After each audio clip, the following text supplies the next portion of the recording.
ದಾವಣಗೆರೆ ದಕ್ಷಿಣ ಕ್ಷೇತ್ರದ ಟಿಕೆಟ್ ಯಾರಿಗೆ? ಉಸ್ತುವಾರಿ ಮೀಟಿಂಗ್, ಯಾರಿಗೆ ಟಿಕೆಟ್ ಫಿಕ್ಸ್? ಶ್ಯಾಮ್ನೂರು ಕುಟುಂಬದಿಂದ ಒತ್ತಡ ತಂತ್ರಾನ, ಮಿನಿ ಸಮರ.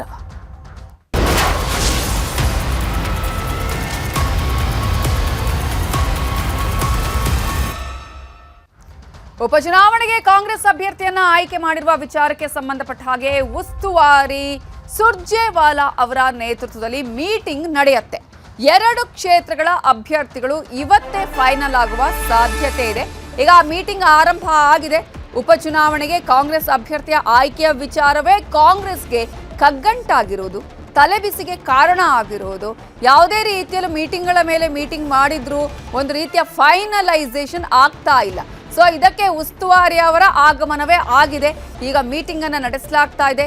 ಸಚಿವ ಎಸ್ ಮಲ್ಲಿಕಾರ್ಜುನ್, ಸಂಸದೆ ಪ್ರಭಾ ಮಲ್ಲಿಕಾರ್ಜುನ್ ಭಾಗಿಯಾಗಿದ್ದಾರೆ. ಅವರನ್ನು ಮಾತುಕತೆಗೆ ಆಹ್ವಾನಿಸಿದ್ದಾರೆ ಉಸ್ತುವಾರಿ ಸುರ್ಜೇವಾಲಾ ಅವರು. ಇದು ದಾವಣಗೆರೆ ದಕ್ಷಿಣ ಕ್ಷೇತ್ರಕ್ಕೆ ಸಂಬಂಧಪಟ್ಟ ಹಾಗೆ. ಇನ್ನು ಕೆಪಿಸಿಸಿ ಸರ್ವೆಯ ವರದಿಯನ್ನ ಆಧರಿಸಿ ಟಿಕೆಟ್ ಅನ್ನ ಫೈನಲ್ ಮಾಡಲಾಗುತ್ತೆ. ಸಭೆಗೂ ಮುನ್ನ ಆಲ್ರೆಡಿ ದಾವಣಗೆರೆ ದಕ್ಷಿಣ ಕ್ಷೇತ್ರಕ್ಕೆ ನಾಮಪತ್ರ ಸಲ್ಲಿಕೆ ಮಾಡಿದ್ದಾರೆ ಎಸ್ ಮಲ್ಲಿಕಾರ್ಜುನ್ ಅವರ ಪುತ್ರ ಸಮರ್ಥ್ ಮಲ್ಲಿಕಾರ್ಜುನ್. ಇದೀಗ ಸಿಎಂ ಡಿಸಿಎಂ ಜೊತೆ ಟಿಕೆಟ್ ವಿಚಾರವಾಗಿ ಸುರ್ಜೇವಾಲಾ ಅವರು ಚರ್ಚೆಯನ್ನ ಮಾಡ್ತಾರೆ. ದಾವಣಗೆರೆಯಲ್ಲಿ ಸಮರ್ಥ್ಗೆ ಟಿಕೆಟ್ ಫಿಕ್ಸಾ ಅನ್ನುವ ಪ್ರಶ್ನೆಯೂ ಕೂಡ ಇಲ್ಲಿ ಇದೆ. ಕಾರಣ ನಾಮಪತ್ರ ಸಲ್ಲಿಕೆ ಮಾಡಿರೋದು.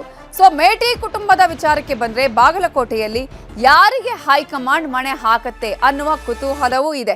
ಅವರ ಕುಟುಂಬಸ್ಥರಲ್ಲೂ ಕೂಡ ಪೈಪೋಟಿ ಇದೆ. ಟಿಕೆಟ್ ನಮಗೇ ಸಿಗಬೇಕು ಅನ್ನುವಂತಹ ರೀತಿಯಲ್ಲಿ ಈಗಾಗಲೇ ಎಲ್ಲರೂ ಆಕಾಂಕ್ಷಿಗಳಾಗಿದ್ದಾರೆ. ಆದರೆ ಮಲ್ಲಿಕಾರ್ಜುನ್ ಅವರಿಗೆ ಟಿಕೆಟ್ ಸಿಗುವಂತಹ ಸಾಧ್ಯತೆಗಳು ಇದೆ ಅಂತ ಹೇಳಲಾಗ್ತಿದೆ.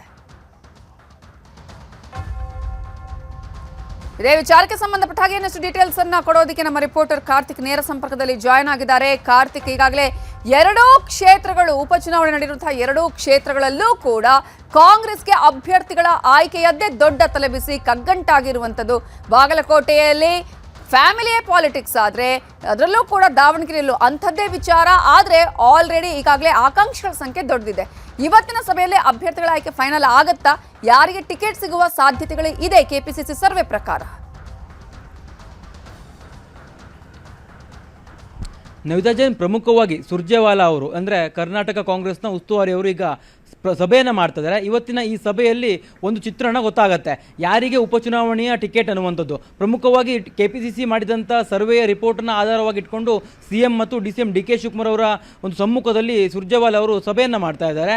ಆ ಒಂದು ಸಭೆಯಲ್ಲಿ ಪ್ರಮುಖವಾಗಿ ಆ ಒಂದು ಸರ್ವೆ ರಿಪೋರ್ಟ್ನಲ್ಲಿ ಯಾವೆಲ್ಲ ಅಂಶಗಳಿದ್ದಾವೆ, ಅಲ್ಲಿ ಯಾರಿಗೆ ಕೊಟ್ಟರೆ ಪಕ್ಷ ಗೆಲ್ಲಬಹುದು ಅನ್ನುವಂಥ ನಿಟ್ಟಿನಲ್ಲಿ ಚರ್ಚೆಗಳನ್ನ ಮಾಡ್ತಾರೆ. ಜೊತೆಗೆ 2 ಕ್ಷೇತ್ರದಲ್ಲಿ, ಅದು ಬಾಗಲಕೋಟೆ ಇರ್ಬೋದು, ಹಾಗೆ ದಾವಣಗೆರೆ ದಕ್ಷಿಣ ವಿಧಾನಸಭಾ ಕ್ಷೇತ್ರ ಇರ್ಬೋದು, ಆ 2 ಕ್ಷೇತ್ರದಲ್ಲಿ ಎದ್ದಿರ್ತಕ್ಕಂಥ ಭಿನ್ನಮತ ಇದೆಯಲ್ಲ, ಆ ಭಿನ್ನಮತದ ಕುರಿತಂತೆಯೂ ಕೂಡ ಚರ್ಚೆಗಳನ್ನ ಮಾಡ್ತಾರೆ. ಅಲ್ಲಿ ಪ್ರಮುಖವಾಗಿ ಈಗ ದಾವಣಗೆರೆ ದಕ್ಷಿಣ ವಿಧಾನಸಭಾ ಕ್ಷೇತ್ರದಲ್ಲಿ ಈಗಾಗಲೇ ಸಮರ್ಥ್ ನಾಮಪತ್ರವನ್ನು ಕೂಡ ಸಲ್ಲಿಕೆಯನ್ನು ಮಾಡಿಯಾಗಿದೆ.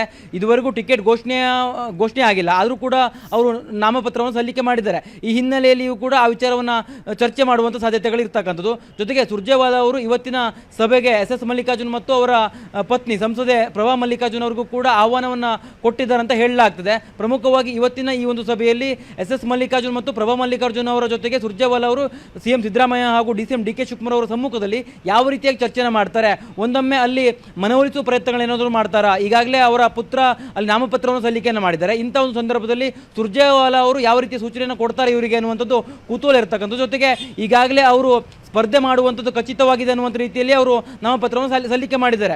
ಜೊತೆಗೆ ಮುಸ್ಲಿಂ ಸಮುದಾಯವು ಕೂಡ ಆ ಒಂದು ಕ್ಷೇತ್ರದಲ್ಲಿ ಕಣ್ಣಿಟ್ಟಿದೆ.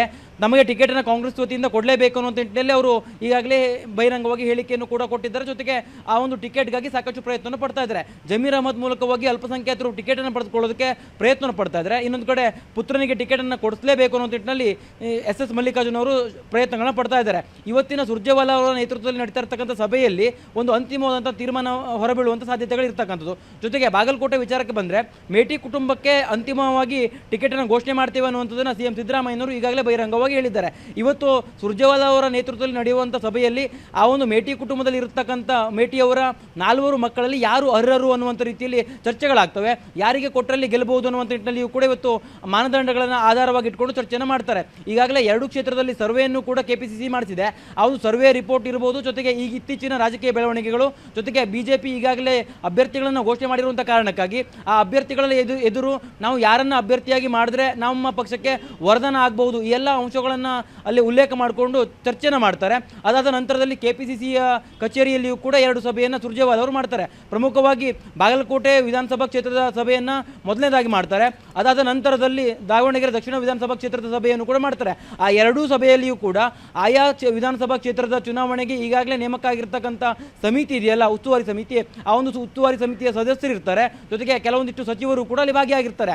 ಆ ಎಲ್ಲ ಸಚಿವರ ಅಭಿಪ್ರಾಯವನ್ನು ಪಡೆದುಕೊಂಡು ಸುರ್ಜೇವಾಲಾ ಅವರು ಹೈಕಮಾಂಡ್ ನಾಯಕರೊಂದಿಗೆ ಚರ್ಚೆಯನ್ನು ಮಾಡಿ ಇವತ್ತು ಸಂಜೆ ಅಥವಾ ಇವತ್ತು ರಾತ್ರಿ ಅಥವಾ ನಾಳೆ ಬೆಳಿಗ್ಗೆ ಅಷ್ಟರಲ್ಲಿ ಉಪಚುನಾವಣೆಗೆ ಕಾಂಗ್ರೆಸ್ನ ಟಿಕೆಟ್ ಯಾರಿಗೆ ಕೊಡಬೇಕು ಅನ್ನೋ ನಿಟ್ಟಿನಲ್ಲಿ ಒಂದು ಅಭಿಪ್ರಾಯವನ್ನು ಕೊಡ್ತಾರೆ. ಅಭಿಪ್ರಾಯದ ಆಧಾರದ ಮೇಲೆ ಹೈಕಮಾಂಡ್ ಅಂತಿಮವಾಗಿ ಅಭ್ಯರ್ಥಿಗಳನ್ನು ಘೋಷಣೆ ಮಾಡುವಂತ ಸಾಧ್ಯತೆ ಇರ್ತಕ್ಕಂಥದ್ದು. ನವಿತಾ ಜೈನ್. ಕಾರ್ತಿಕ್, ಈಗ ದಾವಣಗೆರೆ ದಕ್ಷಿಣದಲ್ಲಿ ಅಲ್ಪಸಂಖ್ಯಾತರ ಮನವೊಲಿಕೆ ದೊಡ್ಡ ಕಷ್ಟ ಕೂಡ ಈಗ ಕಾಂಗ್ರೆಸ್ಗೆ. ಇಂತಹ ಸಂದರ್ಭದಲ್ಲಿ ಅವರ ಮನವೊಲಿಕೆಯ ಕಾರ್ಯ ಹೇಗೆ ನಡೆಸಲಾಗತ್ತೆ? ಯಾಕಂದ್ರೆ ಇಷ್ಟು ದಿನಗಳ ಕಾಲ ಒಂದು ಕುಟುಂಬಕ್ಕೆ ಕೊಟ್ಟಿದ್ದೀರಿ, ಈಗ ಇಲ್ಲಿ ಹೆಚ್ಚಿನ ಪ್ರಮಾಣದಲ್ಲಿ ಮುಸ್ಲಿಂ ಮತಗಳೇ ಇರೋದು, ನಮಗೇ ಕೊಡಬೇಕು ಅನ್ನುವಂಥದ್ದು ಶಾಮನೂರು ಶಿವಶಂಕರಪ್ಪ ಅವರ ನಿಧನ ಆದ ನಂತರದಿಂದ ಕೇಳಿ ಬಂದಂತಹ ವಿಚಾರ. ಇಂತಹ ಸಂದರ್ಭದಲ್ಲಿ ಎರಡೂ ಕಡೆ ಅನುಕಂಪದ ಅಲೆ ಇದ್ರೂ ಕೂಡ ಈ ಒಂದು ವಿಚಾರದಲ್ಲಿ ಅನುಕಂಪವೇ ಇಲ್ಲಿ ಒಂದು ಮಾನದಂಡ ಆಗತ್ತಾ, ಹೇಗೆ? ನವಿತಾ ಜೈನ್, ಪ್ರಮುಖವಾಗಿ ಉಪಚುನಾವಣೆ ಆಗಿರುವಂಥ ಕಾರಣಕ್ಕಾಗಿ, ಅದರಲ್ಲೂ ಶಾಮನೂರು ಅವರ ನಿಧನ ಆಗಿರುವಂಥ ಕಾರಣಕ್ಕಾಗಿ ತೆರವಾಗಿರುವಂಥ ಕ್ಷೇತ್ರ. ಆ ಹಿನ್ನೆಲೆಯಲ್ಲಿ SS ಮಲ್ಲಿಕಾರ್ಜುನ್ ಅವರು ನಮ್ಮದೇ ಕುಟುಂಬಕ್ಕೆ ಕೊಡಬೇಕು ಟಿಕೆಟನ್ನು ಅನ್ನುವಂಥ ಒಂದು ಪಟ್ಟನ್ನು ಹಿಡಿದಿದ್ದಾರೆ. ಇದರ ನಡುವೆ ಮುಸ್ಲಿಂ ಸಮುದಾಯ ಹೇಳ್ತಾ ಇರುವಂಥದ್ದು, ಈ ಹಿಂದೆ 2023ರ ಚುನಾವಣೆ ವೇಳೆ ನಮಗೆ ಸ್ವತಃ ಶಾಮನೂರು ಶಿವಶಂಕರಪ್ಪನವರೇ ನಮಗೆ ಮಾತನ್ನು ಕೊಟ್ಟಿದ್ರು, ಇದು ನನ್ನ ಕೊನೆಯ ಚುನಾವಣೆ, ಮುಂದಿನ ಚುನಾವಣೆಯ ವೇಳೆ ನಿಮಗೆ ನಾನು ಟಿಕೆಟನ್ನು ಕೊಡ್ತೇನೆ, ನಿಮ್ಮನ್ನೇ ನಾನು ಅಭ್ಯರ್ಥಿಯನ್ನಾಗಿ ಮಾಡಿಕೊಂಡು ನಿಮ್ಮನ್ನು ಗೆಲ್ಸ್ಕೊಂಡು ಬರ್ತೇನೆ ಅನ್ನುವಂಥ ರೀತಿಯಲ್ಲಿ ಅವರು ಮಾತನ್ನು ಕೊಟ್ಟಿದ್ರು ಅನ್ನುವಂಥದ್ದನ್ನು ಅವರು ಪದೇ ಪದೇ ಉಲ್ಲೇಖವನ್ನು ಮಾಡ್ತಾ ಇದ್ದಾರೆ. ಅಬ್ದುಲ್ ಜಬ್ಬಾರ್ MLC ಇದ್ದಾರೆ, ಅವರು ಈಗಾಗಲೇ ಆ ಒಂದು ಕ್ಷೇತ್ರದ ಪ್ರಬಲ ಆಕಾಂಕ್ಷಿ. ಜೊತೆಗೆ 80,000ಕ್ಕೂ ಹೆಚ್ಚು ಮತದಾರ ಇರುವಂಥ ಕಾರಣಕ್ಕಾಗಿ ಮುಸ್ಲಿಂ ಸಮುದಾಯವನ್ನು ಕಡೆಗಣಿಸುವ ಹಾಗೆಯೂ ಕೂಡ ಕಾಂಗ್ರೆಸ್ಗಿಲ್ಲ. ಜೊತೆಗೆ ಈ ಬಾರಿ ಏನಾದರೂ ಅಲ್ಲಿ ಟಿಕೆಟನ್ನು ತಪ್ಪಿಸಿದಂಥ ಸಂದರ್ಭದಲ್ಲಿ ಮುಂದಿನ ಸಾರ್ವತ್ರಿಕ ಚುನಾವಣೆ ವೇಳೆಯೂ ಕೂಡ ಅಲ್ಪಸಂಖ್ಯಾತರು ಕಾಂಗ್ರೆಸ್ಸಿನ ವಿಚಾರಕ್ಕೆ ಸಂಬಂಧಪಟ್ಟಂತೆ ಒಂದಿಷ್ಟು ಅನುಮಾನವನ್ನು ಹುಟ್ಟು ಹಾಕಬಹುದು.